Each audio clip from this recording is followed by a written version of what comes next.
We're live here. That's what it's telling me. I never know what to do or what to say when I'm getting on here because I don't know exactly when I'm live, but I'm assuming that I am. So we're just going to keep on going. I'm starting this on my own to give myself a little time to set up. And I would very much appreciate as many shares as I can get. Broadcasting on my own page, my profile page. Let's see if I can get there from the other side. And I just want to get over there and share it out myself as much as I can before we really get started. Okay, I see myself here. We're going to be talking about Reaping the Whirlwind today. It's launch day. And I have had a lot of people asking me how I did my launch. And I want to talk just a little bit about that as we move forward here. Okay.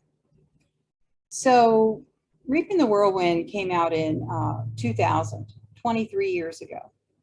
And it was the fourth year after being published. I think my first book was in 96. So this was 2000. Now in that period of time, I can't remember if I published 5 or 6 books, and then Reaping the Whirlwind was whatever number that was.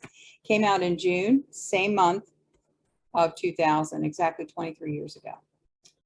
And I got the idea from a seminar that I was in.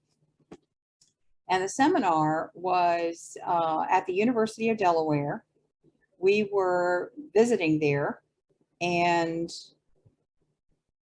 we were visiting in Elton, Maryland. My in-laws lived in Elton, and the entire family, we were traveling. We traveled a lot in those days. That was during our missionary days.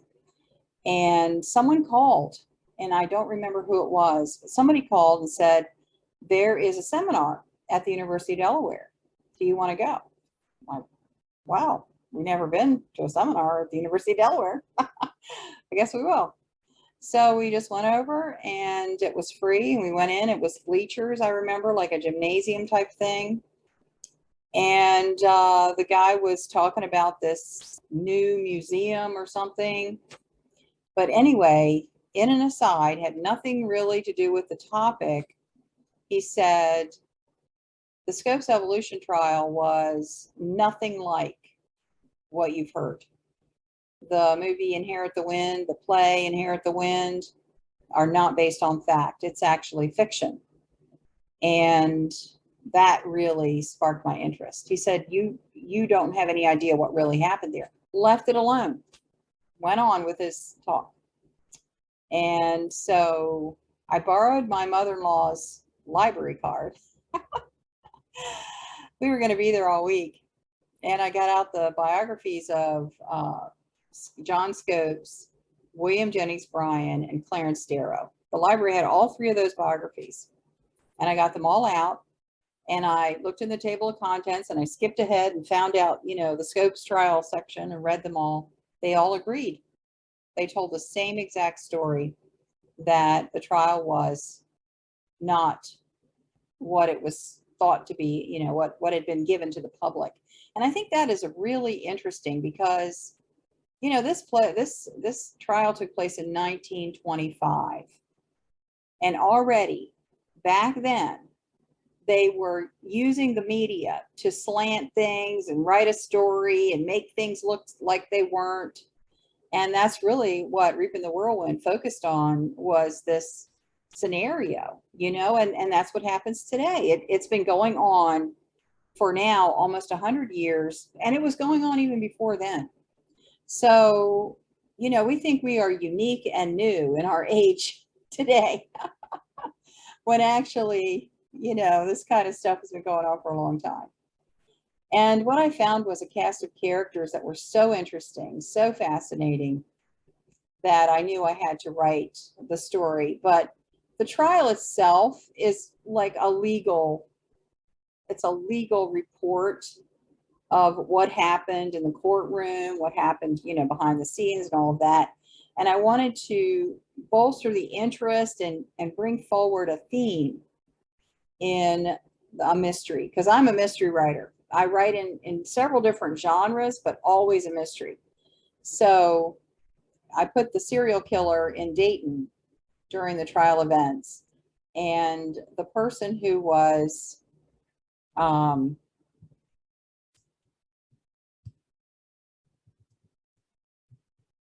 got a comment here. Yeah, they're asking where I'm at.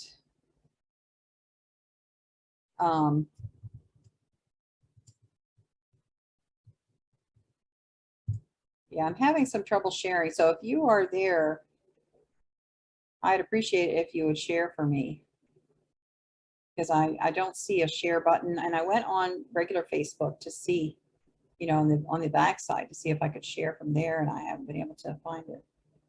So yeah.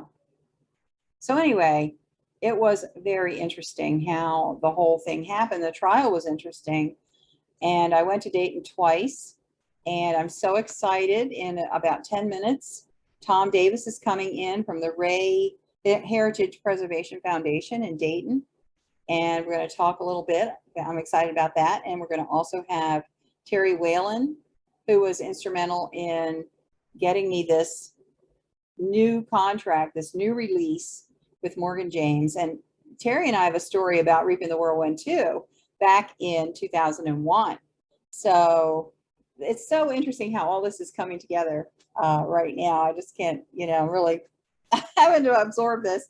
And then we're going to also have Russell Brand, who is a lawyer in Atlanta, Georgia, just an hour south of Chattanooga. And we're going to talk a little bit about the trial as well. So I'm looking forward to a great lineup. Now, we've got some other things going on here. I'm going to be doing a drawing from the shares. And that is what I'm going to do. Let's see if I can figure out how I'm doing this. I got to pat my head and, you know, rub my tummy at the same time. Trying to do all this stuff. My admin had to go out. She's not here today, so that's fine. She had stuff to take care of.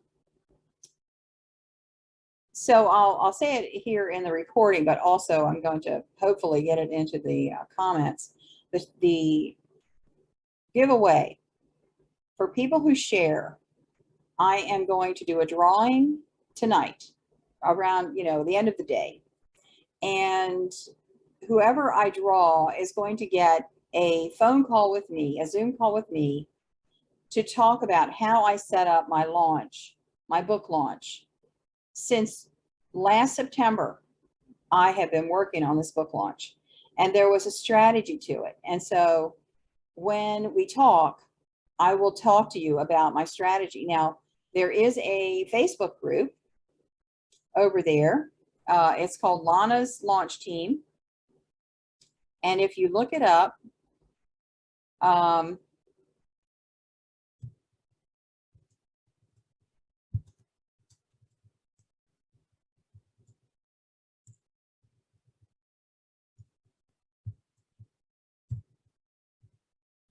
okay. If you look up Lana's Launch Team, that is the Facebook group I created for the launch. But that Facebook group is only one aspect of the launch. I've done myriad of things. I've got a spreadsheet full of things. And we can talk about how that all happened, how it came together, and some of the things that I did to facilitate this launch and make it a success. So share, please share all over, not just on your profile, but if you have any promotion groups that you belong to that allow this kind of sharing, share to that as well. And after this is over, I'll be going out and sharing it all over into all of my streams as well. I just can't seem to make it over there right now. So I'm trying to bounce back and forth between the comments here.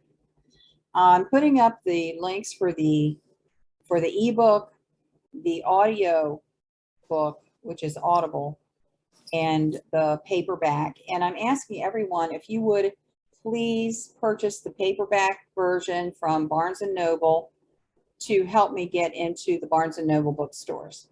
It takes 300 purchases before they will let you in the brick and mortar store. And so I've been this entire time putting Barnes & Noble links up for that reason. With the ebook and the audiobook, Amazon, fine. Use your Audible account, use your Kindle account, that's fine. But for the paperback, just please go to Barnes & Noble and help me get into the Barnes & Noble stores. So, okay, let's see what we can do here. This is amazing.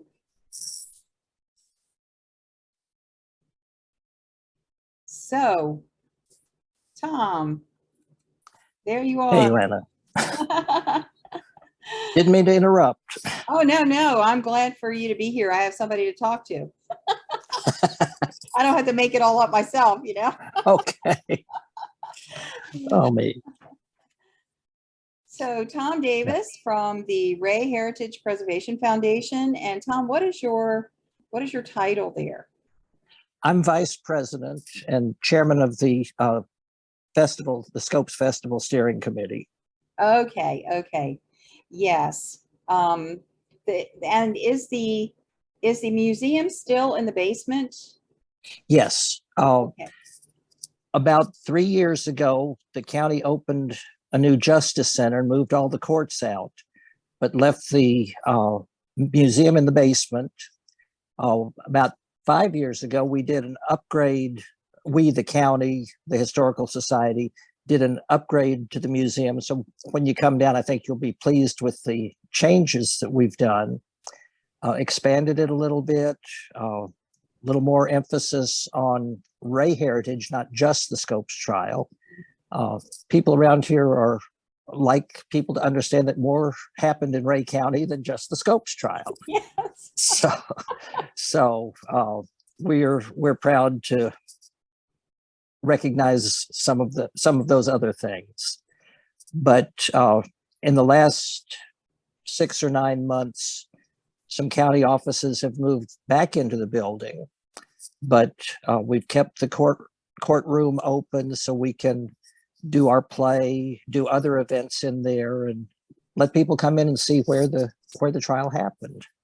Yes, I remember when I came to Dayton 2 times. One, I think, was in 98, once was in 99, during the research period of my journey.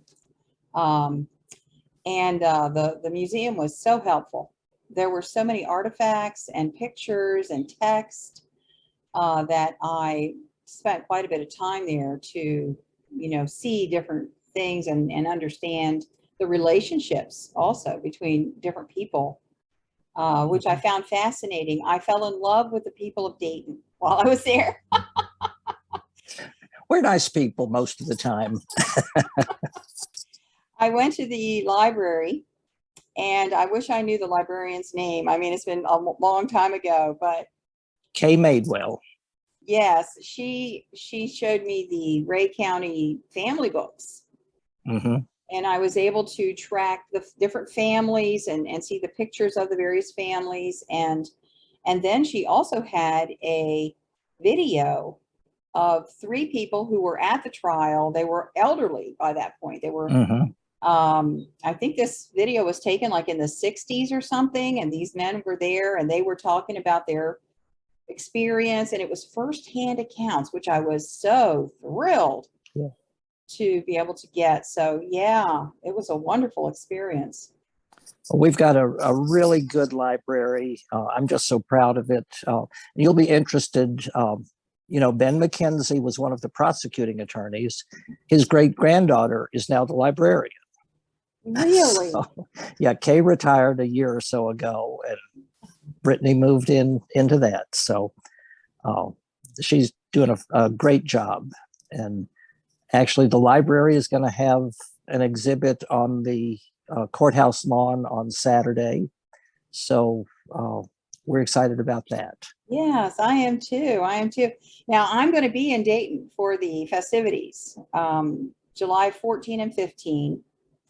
And I haven't been back there since I think 2002 or 2003, I think was my last visit, because after the book came out, I was coming every July for the festival. And then we moved to Delaware, and it became too far for me to travel all that way. I had been living in Mississippi and I could do it in a day. I couldn't do it in a day anymore. No. So yeah, to be able to come back and see, you know, the location again and see people again is going to be so much fun. So I'm looking forward to being there. We're going to have a table. We're going to have books, signing books, and going to the play. And tell us a little bit about the play, because that's new. I haven't seen it yet. Well, if you saw it in 2000, and I'm just trying to think, you might have seen Destiny and Dayton. It was either Destiny and Dayton or Monkey in the Middle. And I'm sorry, I've slept since 2002. So have I. But we're doing the first play that we did as a reenactment, the Scopes Trial, Destiny and Dayton.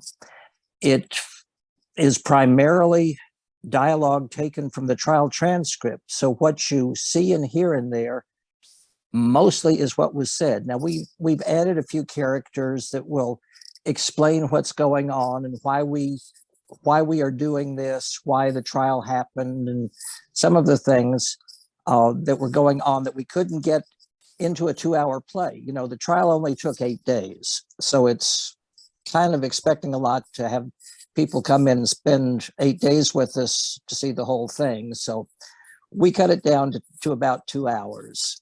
So to do that, you know, we have to get a little creative to take us from day 1 to day 2 to day 3. But virtually everything that you hear will be what was actually said. And that's the thing that is so exciting to me about what we have tried to do here in Dayton, because most people who have, you know, just a passing knowledge of the trial think that, oh, well, I've seen Inherit the Wind, or I've watched the play Inherit the Wind, so I know all about it. And as you well know, that's not exactly right. So it's really fun to talk to these people as they come out of the show. And so many will say, I had no idea. I didn't realize it was like this, because Inherit the Wind, you know, that's a great play. It was a great movie with Spencer Tracy and all of these guys. But Lawrence and Lee, the playwrights, were dealing with something besides the Scopes trial. And they picked on Dayton to make their point, and it stuck. So we have spent really the last 30 some years, this will be our 34th annual reenactment, retelling of the story, trying to help people understand what happened. Because Inherit the Wind, you know, was an award-winning movie and play, but it wasn't history. And the story of the Scopes trial, you know, a young teacher who agreed to be a defendant after the school year was out. You know, let's not worry about whether you actually taught it. We'll work around that problem. Students who said he taught it. Well, he did, but it was probably in the back of a taxi cab driving around town just before the trial to make sure we understood what evolution was. You know, some of these things are just so much better than fiction.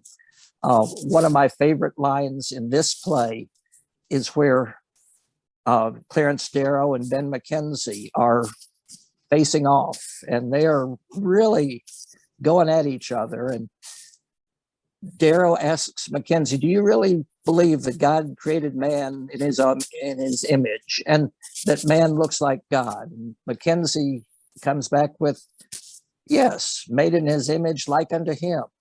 Although it must be hard on our maker to think that some men are as ugly as others.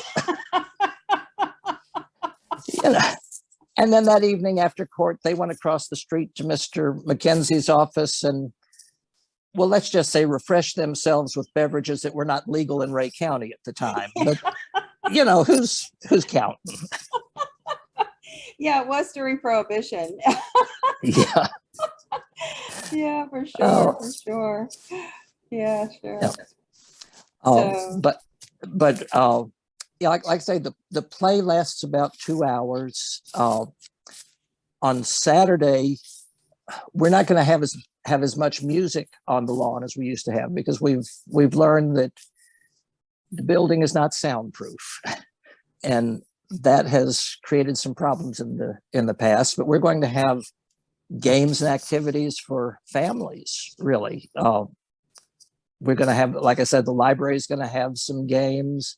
Our community center is going to have some games. They're even going to do a cornhole tournament during the day. Our 4-H club is going to do a archery and BB gun, not contest, but, you know, how good are you? How can you hit the bullseye?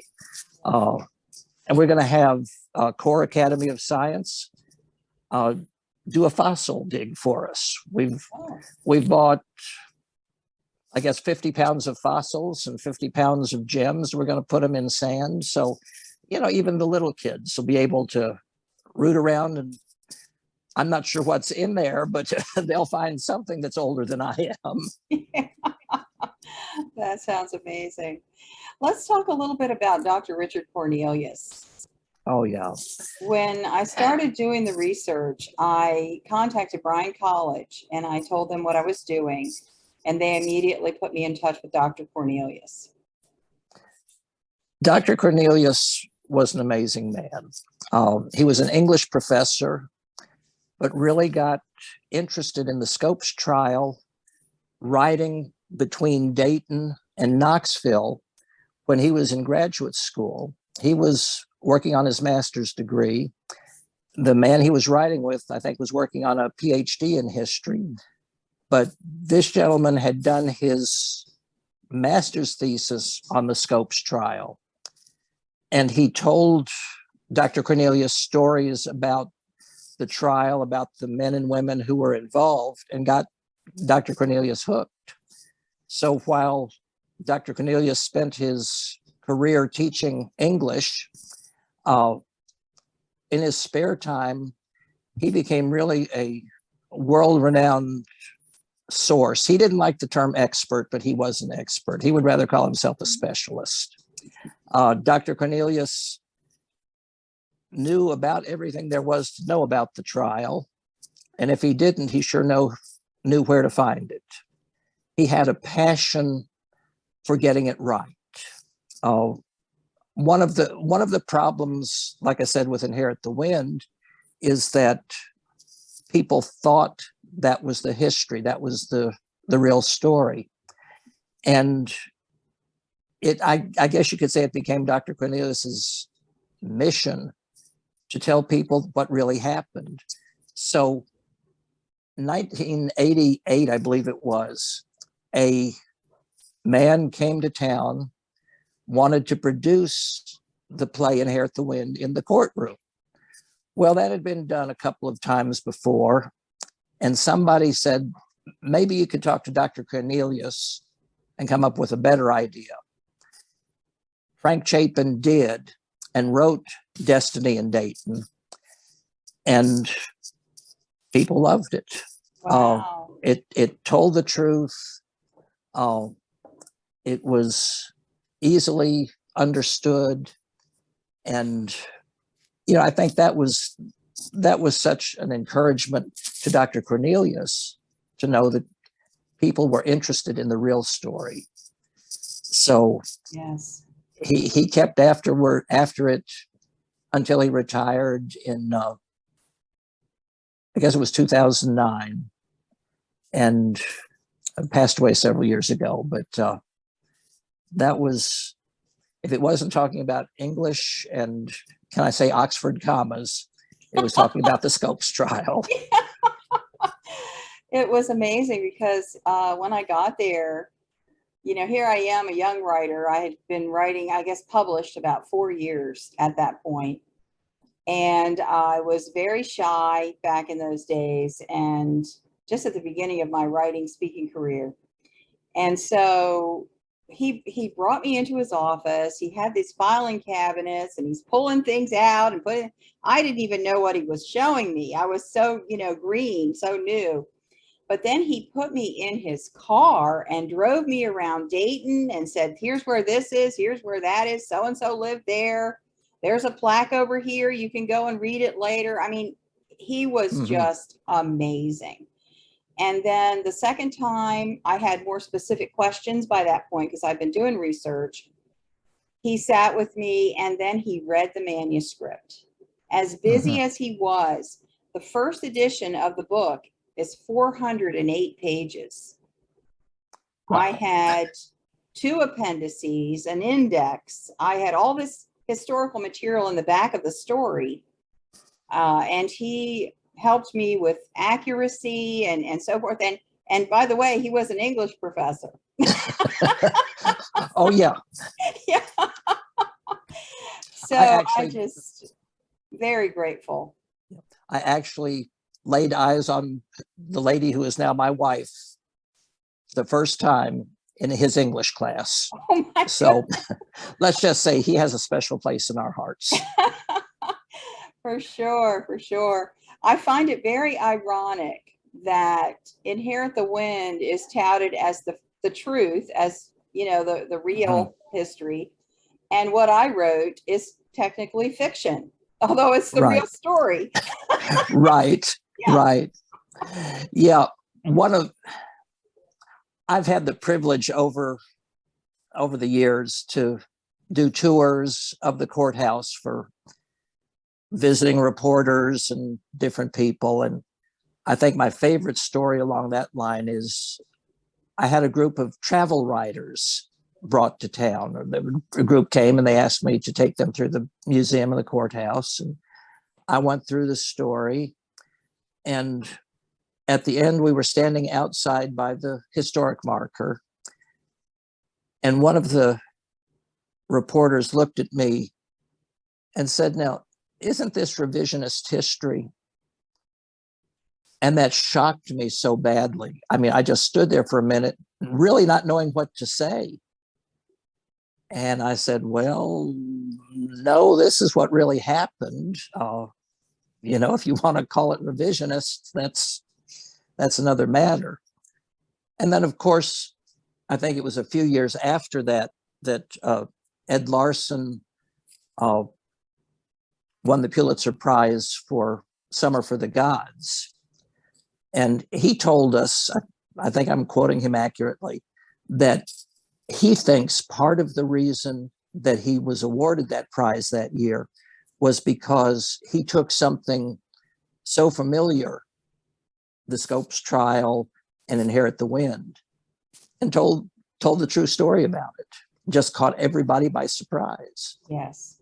But if anybody's wanting some good information about the trial and, with all due respect, what really happened, not a mystery, read Summer for the Gods. Yes. It's right there. Yes, I read that book. And one of the things that I found interesting in my initial research was that the biographies of the 3 main players, they agreed with each other. They told the same story. And that's when I knew I was really on to something that I needed to explore more, because the biographies told it, hidden among all the other events in their lives. They had no reason to say anything different. They didn't have an agenda. They were telling their life story of what happened to them. So yes, I found that very interesting. It's amazing to me that so much of what we believe and just accept as fact actually isn't exactly accurate. Yeah. Well, I was trained as a journalist, and back in the day, we were taught just tell what happens, keep your opinion out of it. And with so many of these biographies and histories about it, they'll have the basic facts right, but Clarence Darrow looked at this a little differently than did William Jennings Bryan. Mhm. But as you read Bryan's memoirs and Darrow's biographies, the basics are all right there. They're not trying to manufacture something. They've already proven what they needed to prove. Exactly. And I wish we had more of that. Oh, absolutely. Well, Tom, thank you for being with us. This has been amazing. Wonderful conversation. Well, really I'm appreciate delighted. it. Look forward to seeing you here in a few weeks. Yes, it's going to be great. I can't wait. Thank you so much for coming. You're welcome. Okay, Bye-bye. bye-bye. Jerry, unmute yourself there. There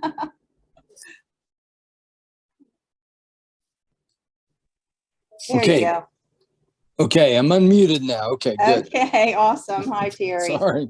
Hey, Lana, how are you? I'm good. I'm good.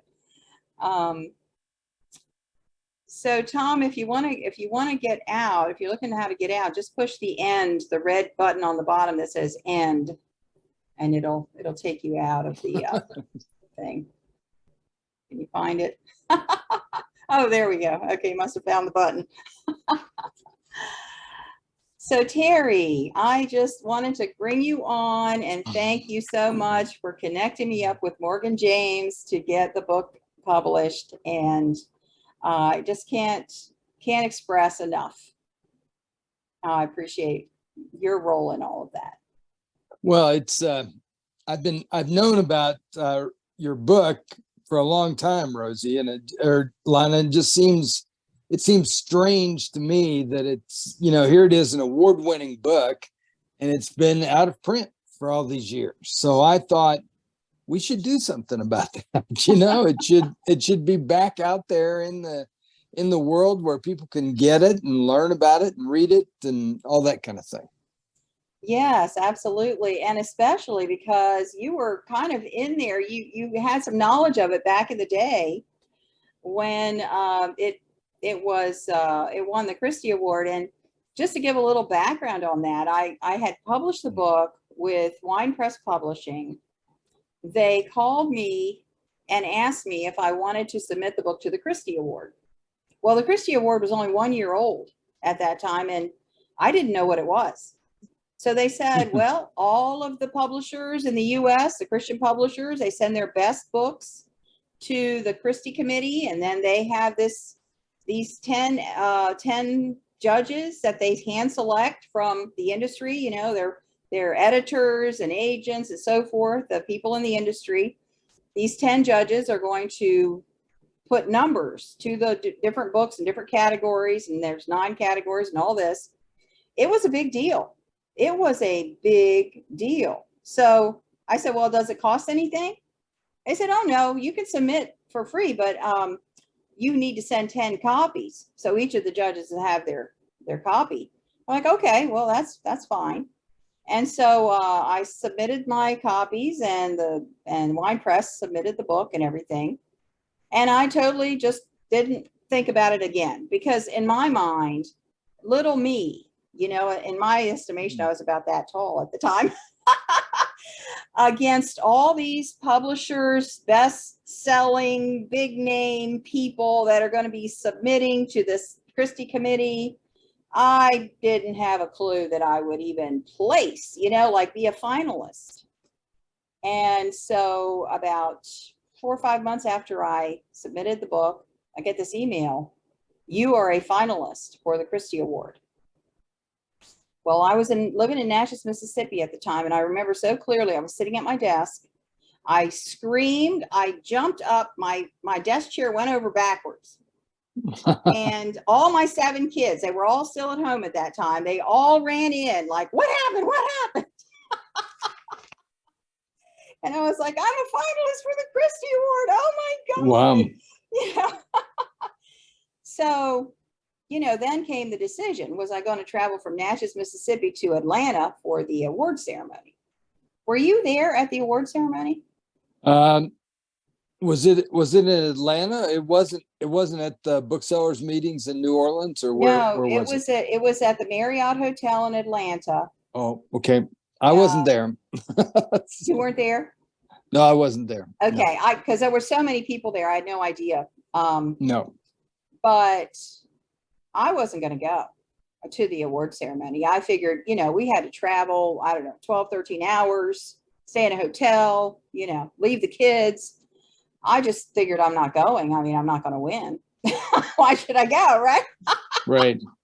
So I got this email from the Christy committee, and they said, are you planning on attending the award ceremony? And I emailed back and I said I wasn't planning on it. This is going to take some expense, leave my children.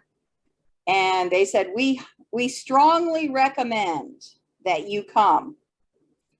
And I told my husband, I think we better go. They knew you were going to win, so they wanted you there.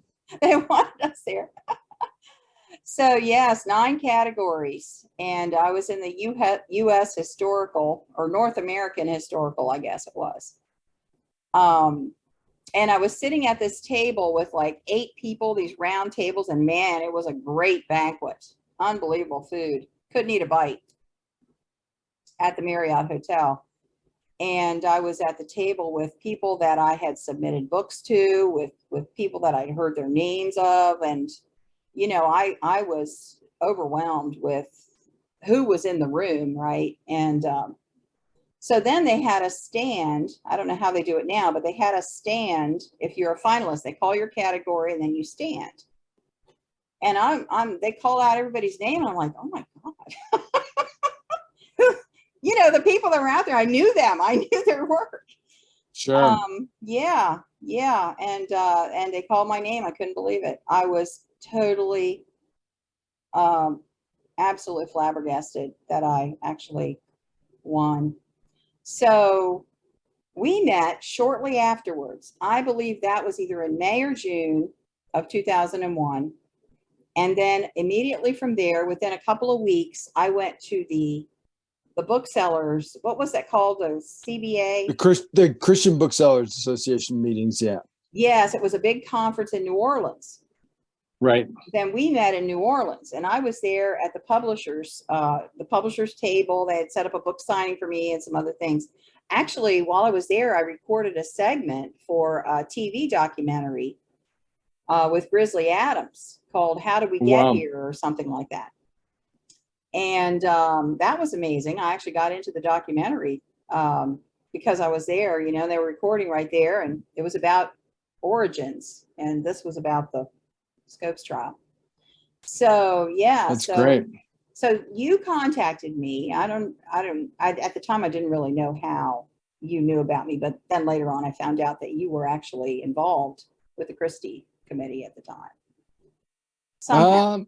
I was involved with the gold medallion stuff. That's what I was doing back then. I wasn't doing anything with the Christy Awards, but yeah, I was working at Christianity.com back then, and so I came to the CBA in New Orleans to do interviews and do author interviews and that kind of thing. Okay, that's how it was, because my name was in the list of winners.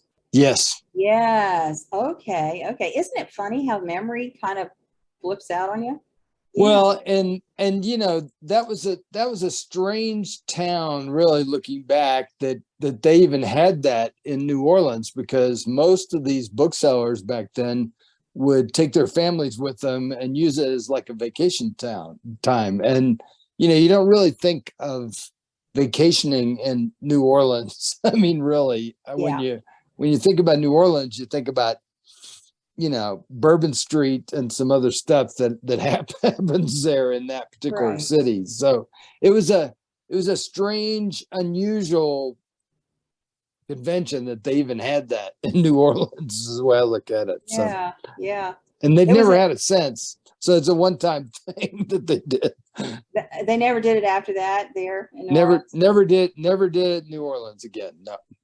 At the time I was living in Natchez, Mississippi, it was all like 4-hour drive for me. So that was easy for me to go. Yeah. So, so anyway, we met there and had you interviewed me in like the hotel lobby or something. I can't. Sure. But we've stayed in touch ever since. And when you were at a different publisher, you joined a publishing company somewhere along the lines, and I submitted a couple things for you. And I think you did a cookbook for me once. You know, we've had just these different things going on over the A lot years. of different things over the years. Yeah, Yeah. absolutely. You had me teach at a writers conference when you were back east in Maryland or something. And so, yeah, Yeah. we've done some different things through the years just to stay connected as much as anything. So, yeah. Right. Exactly. So you, because you were there and I knew you, and you were at Morgan James, that opened the door then for me to, for us to have a conversation, because we were on the phone. I had Sure. actually submitted another book to Morgan James and they rejected it because it wasn't in their genre. They don't do that genre. It had a Right. talking ghost. Right. Right. They don't do Had a books like talking that. ghost. Yeah. That was a funny conversation we had that day. But this And, one was more in line with the kinds of books that they would publish, and they've never, they put the Christy Award symbol on the front of the book, and we've never had a book that's got the symbol on it there. So it's pretty. I think it's a great addition, a boost, the way I look at it, to what we've been doing in the fiction line there at Morgan James. We're only doing maybe 25 or 30 novels a year. So it's, I think it's great that, you've added a lot to what we're doing as a company even. I think it's great. well, I've gotten so much good support. The people have been amazing, absolutely amazing, between the preparation time and talking through the marketing. The marketing conversation I had with David Hancock was great, really good. And the cover is beautiful. I think this is my favorite cover.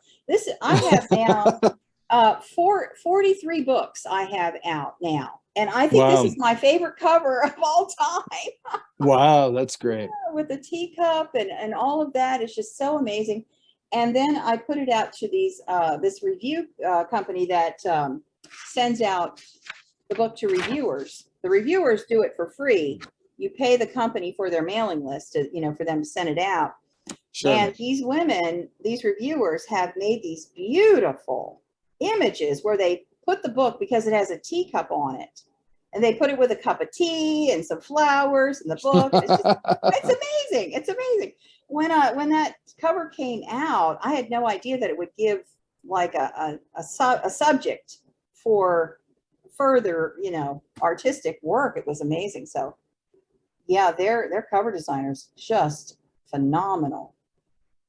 We do make some beautiful covers, and the exciting thing is that because the book went through the regular submission process and sold to the bookstores and all that. I mean, like David Hancock says, our books are in 97% of the bookstores in North America, including the brick and mortar stores.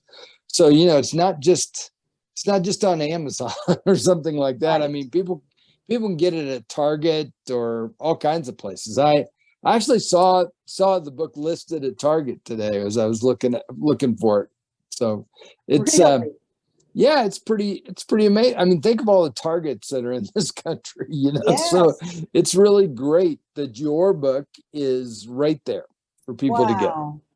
Wow, I'm so delighted. They're also affiliated somehow, or have a relationship. I shouldn't say affiliated, but just have a relationship with Books A Million.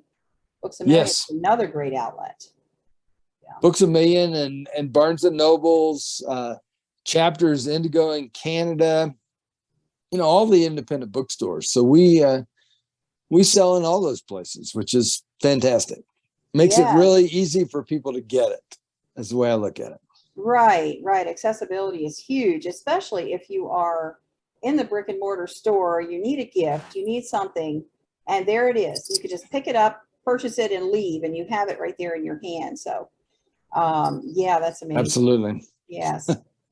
Well, Terry, thank you for coming. Thank you for taking the effort to be with me today. I so appreciate you.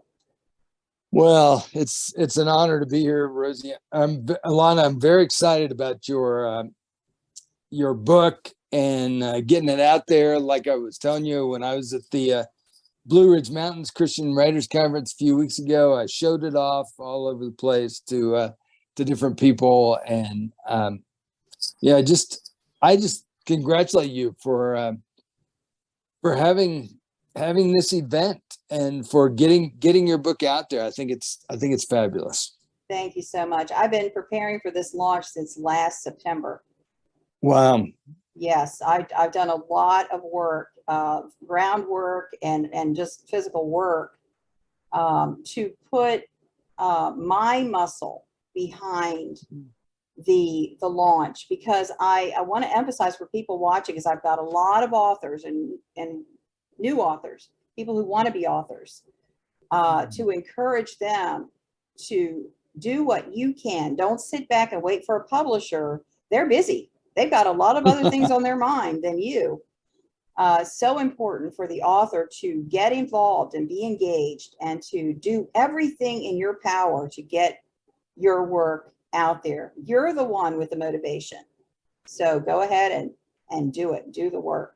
Terry, Absolutely. And if I could ever help anybody that's watching this, my email is just terry@morganjamespublishing.com. So get in touch and let's do something with your book too. Absolutely. That'd be great. Terry's a great guy. Highly recommended. Thank you so much, Terry. Thank you, Rosie. Thank you, Lana. Have a great day there. You too. Congratulations. Thank you. Russell, thank you so much for coming on. You're muted. I wish I'd heard more about what Terry had to say. I was actually camping next to, at that KOA next to where the Blue Ridge Conference was. When it was going on, I was like, I wish I could go over there. Oh, wow. Yeah. So well, you should have come. You guys should have a conversation. You guys should talk. Well, I will actually go next year. I'm going to go to that next year. That'd be great. Yeah. Thank you. Thank you so much, Terry. So Russell, I had you on. I asked you to be here, and thank you so much for taking time out of your day to come and be with me today. Because we had such a great conversation when I was on your podcast. It was called Author, what is it? Author Talk? Author Talk. Author Talk, yes. Top 10 podcast, independent podcast in America. I can't believe it. I am always incredulous about it, but you did a great show. It was a great show.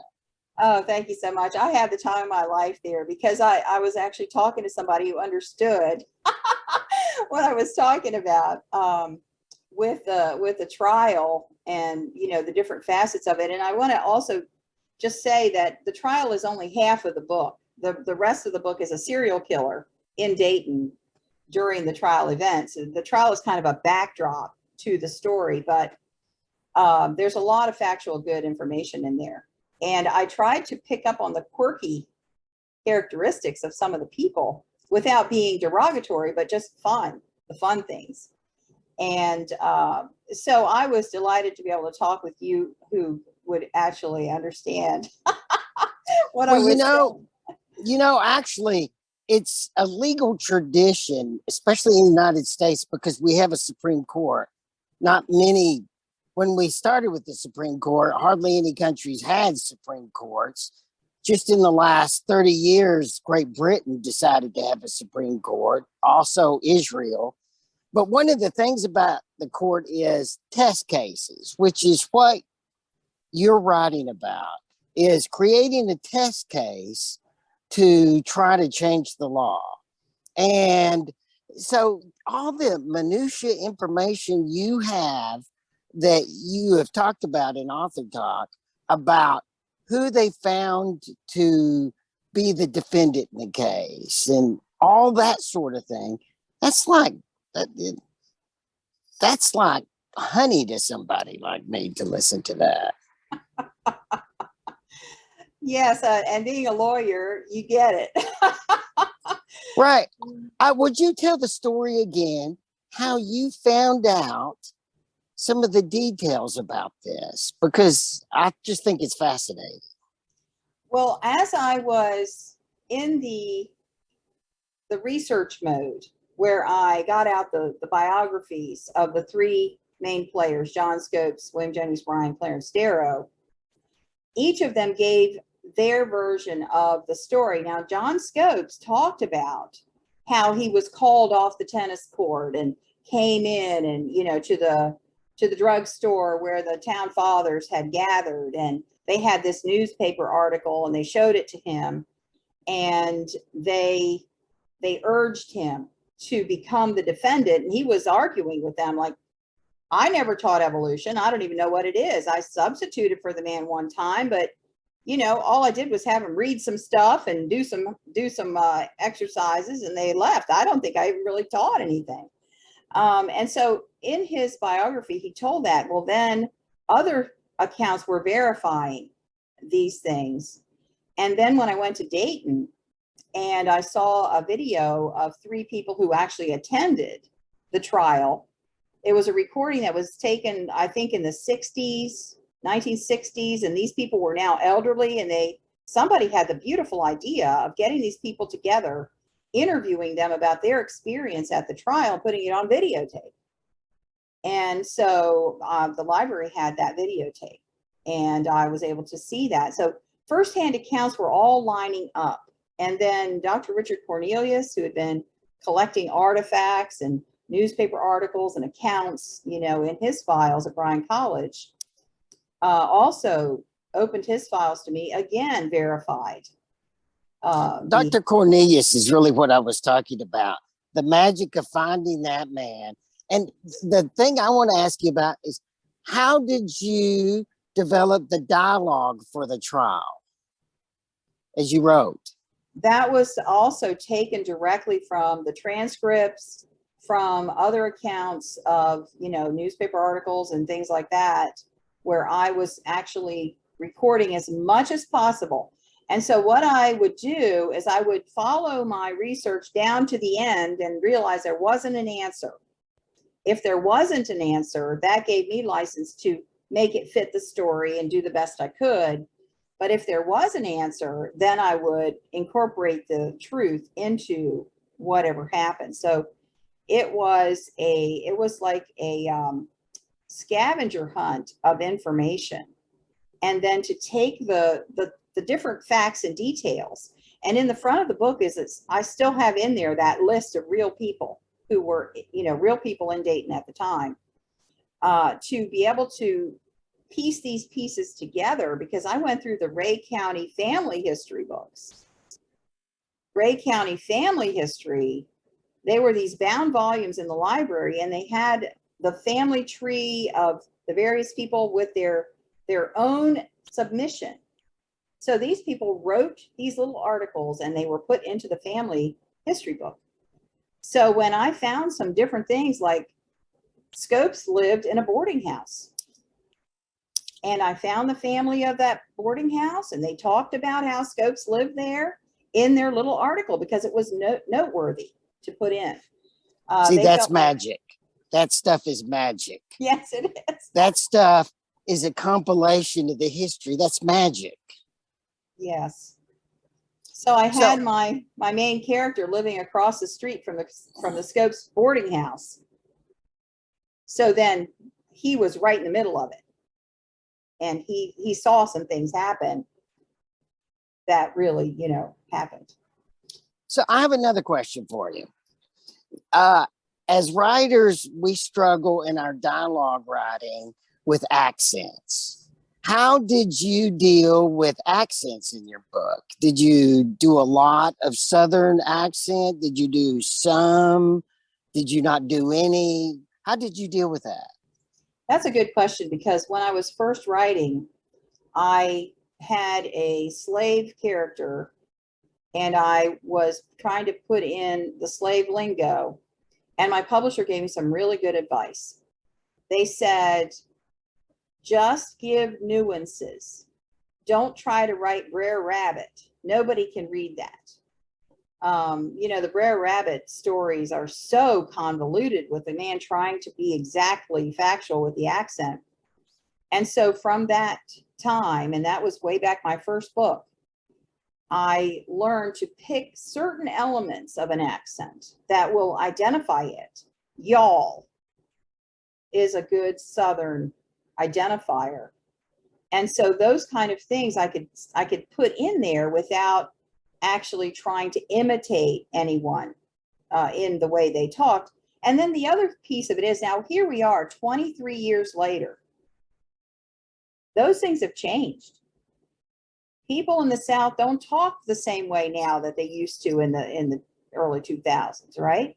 Exactly. And so, yeah, so when you just add these little flavor bites to the accent, then you keep it a little bit, enough to know what's going on, but you don't have to belabor people or make them sound archaic, you know, to the people that are reading, whatever the time frame might be. Yeah. So are you going to have some sort of signing party or secondary launch in the town?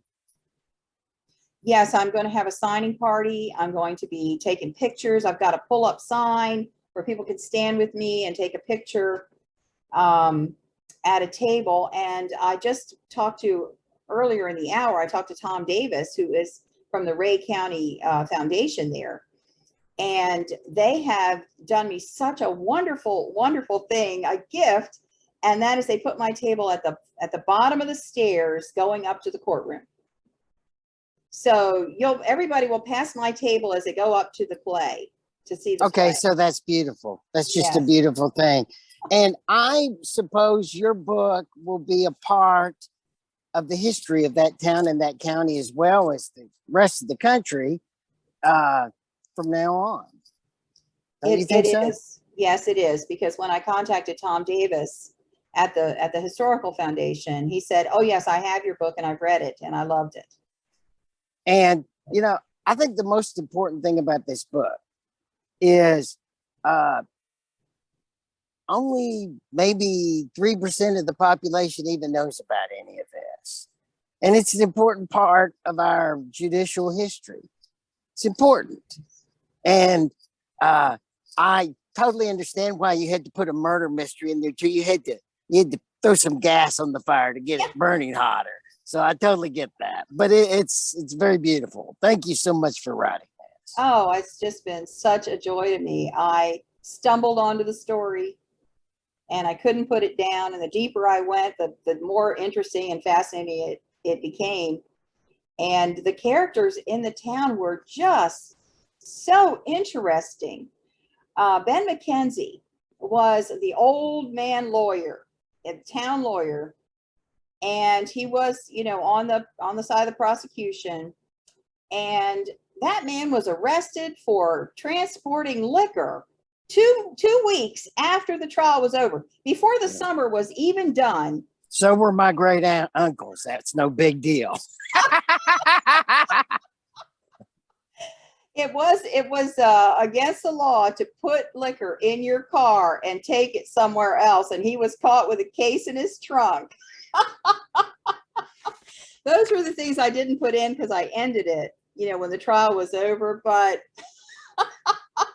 I just fell in love with the people that were in the town. They were just totally themselves, totally a bunch of people that were just living their lives on their own terms and not apologizing for it.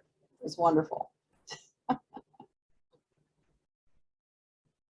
So yes, I'm going to be in Dayton, and I hope against hope, I would love to see you there, Russell, if you. I've actually suggested to my wife a couple of times that I wanted to go up there and see that. I don't know if I'm going to be able to get there, but I certainly am going to try, because I would love to see that. Yes, I would love to see you walk in the door. It would be amazing. And Dayton is about half an hour north of Chattanooga. It's not like it's, so far away. And it's really just a beautiful little town, and the courthouse is great. And there's a big lawn, and they're going to have all these things going on there. I can't wait to see what all they've got. And then they've got the museum, the Scopes Museum, in the basement of the courthouse. that is very well maintained. And I did a lot of my research there as well. He said it's expanded now with, you know, more than the Scopes trials there, but they still have, I think they have like William Jennings Bryan's belt. Maybe he left it in a hotel, his hotel room or something. I don't know, but there are artifacts there from the day that were, you know, just amazing, phenomenal. The other piece of it is Bryan died in Dayton shortly after the trial was over. He was still there. He stayed over to look at the property for Bryan College. They were going to put a college there. And he went to look at that. He stayed there, I guess, 10 days, and he died there. So there were things that happened in Dayton, even after. He was almost president twice. Yes. He had the same situation in 1896 that we had with, where there was such a close count that they were fighting over who was the winner. And Bryan took the high road and said, I'm going to just back away now. I'm not going to put the country in this turmoil. I'm going to back off. And he did not become president by his own choice rather than fight it through. That's the kind of man he was. So, yes, but he was also, you know, a character. Which we'll read the book to find out about. Yes, indeed. Well, thank you so much for coming, Russell. I was honored that you asked. Oh, I'm just so grateful for everyone who supported us. And I want to talk just 1 minute about the drawing.